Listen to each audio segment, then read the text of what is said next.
Hello everyone, this is Brian Bentley at CoinOpTV bringing you gameplay and commentary for Rise of the Tomb Raider on the Xbox One. Exclusive to Microsoft for the 2015 holiday season, Rise of the Tomb Raider is a sequel to the 2013 reboot.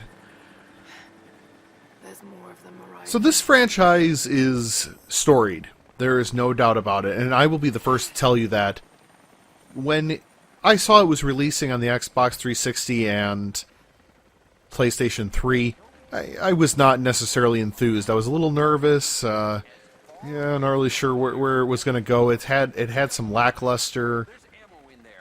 It had some lackluster releases in the previous, and I was happy about the fact that they were willing to reboot it, and I thought that was great.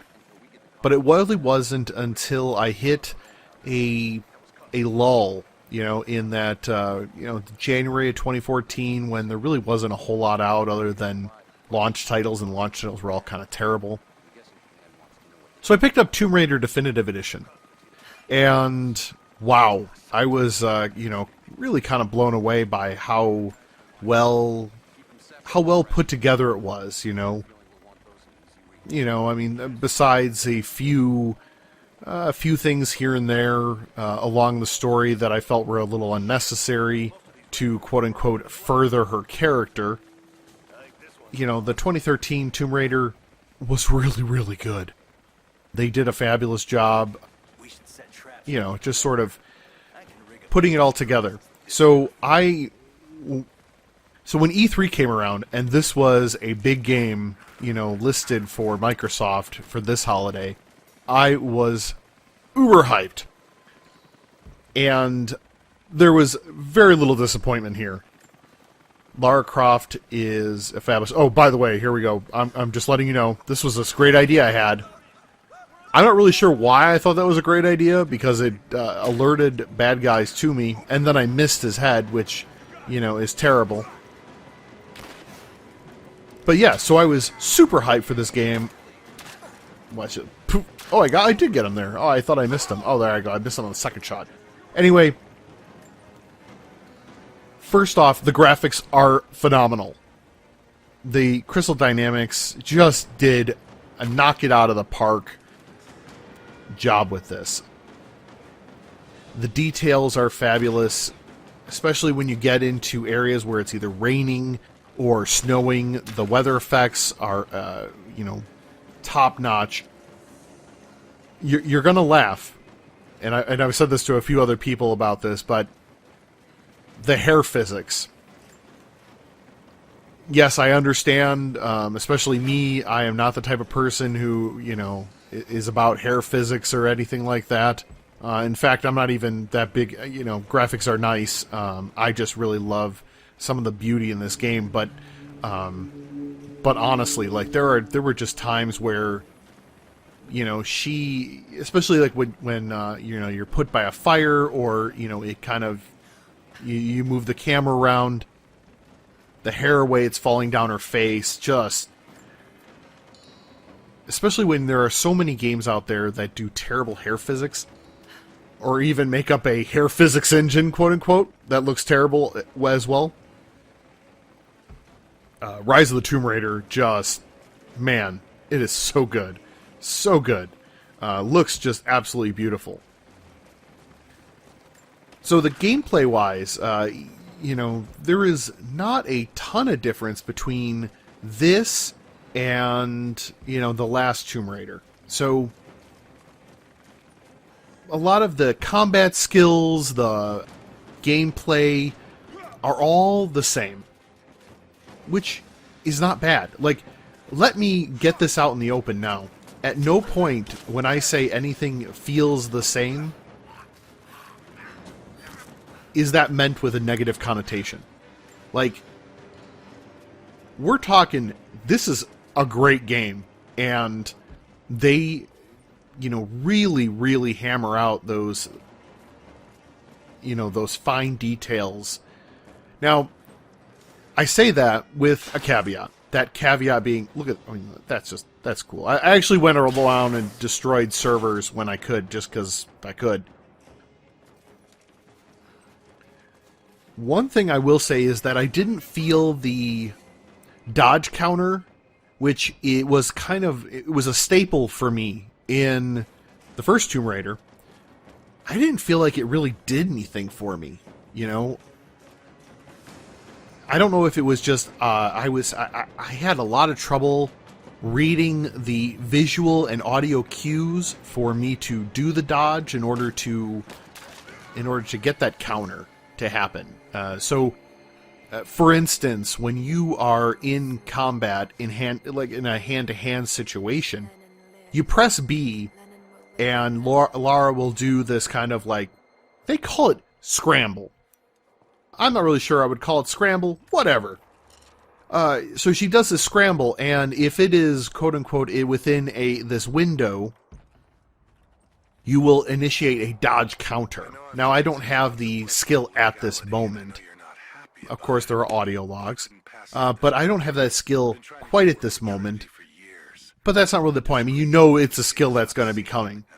And a small little circle appears, and it counts down, and as long as you get it within that circle, you know, press the Y button while that circle is present and the counter is in that circle, you'll do a move. And of course, you can further master that where it's an instant kill, regardless of how much armor the individual has.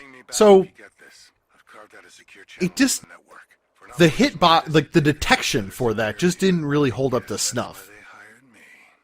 So I ended up shying away from some of the hand-to-hand combat. And it's not even like that Tomb Raider is such a stealthy game where they are trying to push you away from that, because that's not really the case. They are not afraid. There are plenty of dudes to kill, let me tell you. And that's not necessarily a bad thing.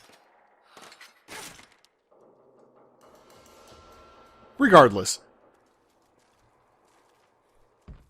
what I love the most about Tomb Raider is just the overall, feeling of Lara becoming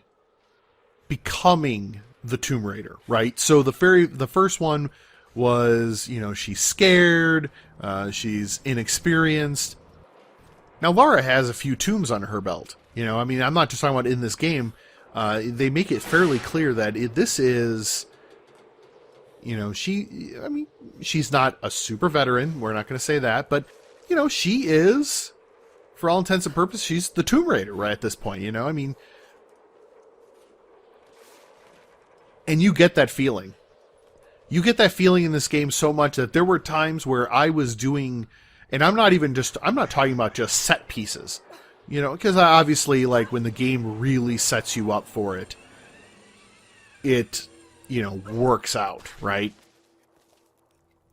That feeling of verisimilitude, where you feel like that you are in, not only just in the game, but that it actually feels like just like an action movie. Like you're watching an action movie, except you're not watching it, you're playing it. And that feeling is unreal. They have perfected that so much. Even right there, where you kind of saw like the hazy smoke in the air, in your way, in your vision grasp. I just can't say enough at the way their visual style. There was a little hair shot thing. No, I didn't shoot the rats. I did, you do get a lot of hunting, and in the hunting, I've killed boars and bears, chickens, and chickens and things. I've been tracking them. So that part, well, I'll get to the hunting in a minute. The weaponry, it feels a little hollow. Not all the weapons feel like they have real weight to them. I prefer to use the bow and arrow, just because it seems to, especially with the way I've been playing, has been a slightly more stealthy approach, until that gets ruined for me, and then I go and, just unload on whomever is in the vicinity. But I have, later on, pick up a skill that that really increases, you know, my abilities as Lara with the bow and arrow. So, you know, definitely am focused in on that. And that is definitely something. With the upgrade tree paths, you know, there are 3 buckets, just like there was in the first game. And there is the brawler path, the survivalist path, and the hunter path. Now, what I really like about it is there is not... Brawler doesn't mean melee, and hunter doesn't mean stealth, because a lot of times that is what happens. Like, they're kind of like, oh, you know, they say these different words, but this is what they mean. That's not necessarily the case. I mean, I will admit at the beginning I did stick to the hunter and survivalist skills, where I got I could compound the XP that I was receiving based on, you know, stealth kills or something like that, or like avid learner, where you'll notice when I pick up relics or read documents that I get extra XP. So normally a document you read probably gives you 20, I think it's like 25 or 20 XP, except now as an avid learner, I get 35 XP. And as you build up your XP, then you get more skills, and then you use those skills to, you know, further your adventure. Now, speaking of adventure, the story is not what I would say. It's not super compelling. There's nothing wrong with the story. Let me be clear. It's just it's not the most original story that I've ever read, but where the difference is really the characters themselves. The characters actually, you know, we're talking about, and I don't just mean Lara. You know, I mean some of the other individuals like Jacob and Sophia, who you meet later in the story. You know, they are real characters. They are real individuals who you can relate to, you can understand. And yes, some of that comes out through audio logs and documentation. So, okay. I left you in charge here. Yes, sir. But they're real people. People that you can identify with. People you can understand. Now, I expected you. this individual on the left is Constantine. He is your main antagonist for the game. No, And you don't.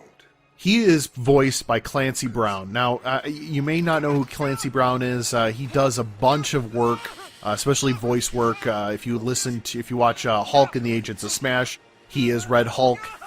Or if you watch The Flash, he was a general in that. He is a phenomenal voice actor, a very distinctive voice, and nails this role out of the park, folks. I mean, oh my gosh, like every time he was on, I'm like, I hate you because you're like the antagonist, and I question his validity of his mental faculties.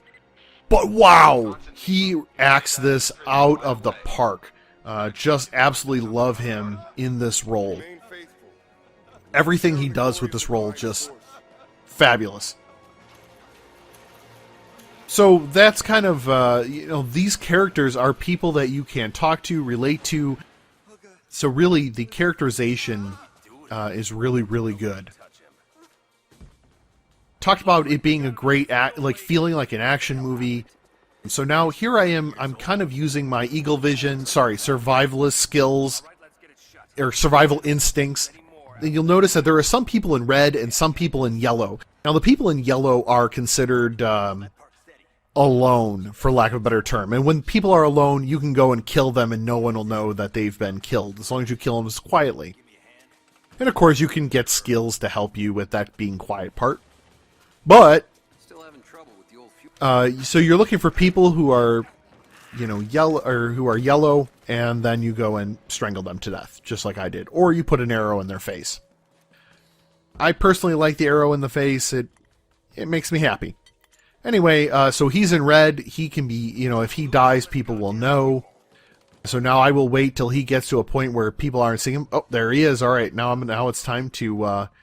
okay, well, it's time to... I'm going to miss, and then I'm going to shoot him in the head. Because, yeah. Now, I had actually gotten a skill by this point that there are people that, even if they are red, if I shoot them with a headshot, that they do not... the key doesn't go off. Now, you can, I mean, there are a lot, folks, I'm not joking, there are a lot of skills, and they're varied, and they're really, really good. So I'm just can't say enough about being able to use some of these skills. Now, I'm going to use this bottle as a distraction in order to separate the two guys who are working on that machine. So we're about to get into some battle because I totally miss and I stink. I could be a little less terrible, but you know me. That's not how I play. I've already missed twice. All right, let's try. Oh, there we go. I finally got him. Anyway, okay. Oh, now someone's going to investigate, and I'll have to shoot him. All right. So a few other things. Tons of collectibles in this game, folks. Just like ridiculous Assassin's Creed level collectibles, which, you know, it can be good and plays right into the kind of person that I am when I'm playing these type of video games. It's just, now I should have shot the lantern, but you know me, I can't do anything easy. Tons of collectibles, including these little Byzantine coins. And if you read my review on the website, you'll notice that it's all about... you can collect these coins and then purchase items that you won't pick up until later in the game. So when you need to pick up a crafting tool to help you get better upgrades, you can buy that early, or you can wait till you pick it up. So now I waited till I picked up, you know, pretty much everything. I'm a hoarder, folks. You probably know that. I've mentioned it in other videos. I'm a hoarder, and that's, you know, that's who I am. So I didn't end up spending any of the coins, but those coins are out there for you to do just that. Alright, so now we're going to start this on fire, and we're going to be wrapping up this video very shortly, because I have a few more people that I want to kill for you, especially one with an exploding barrel, because seriously, who doesn't love an exploding barrel? Now, the guy who got his eyes poked out, I didn't end up killing him. Oh, no, I think I got him there with the explosion. I think he ended up dying, but I actually left him alone. I mean, I could have, you know, gone and, you know, done something to him, but the man had his eyes poked out, you right? Am I right? So other than the collections, you know, there are some really great effects. I can't believe I missed that barrel the first shot. And, you know, the game really is great, and I think you will enjoy it if you have an Xbox One. I hope you liked the video. You can give me a big thumbs up. I really would appreciate it. After that, I will see you next time. Thanks, everybody.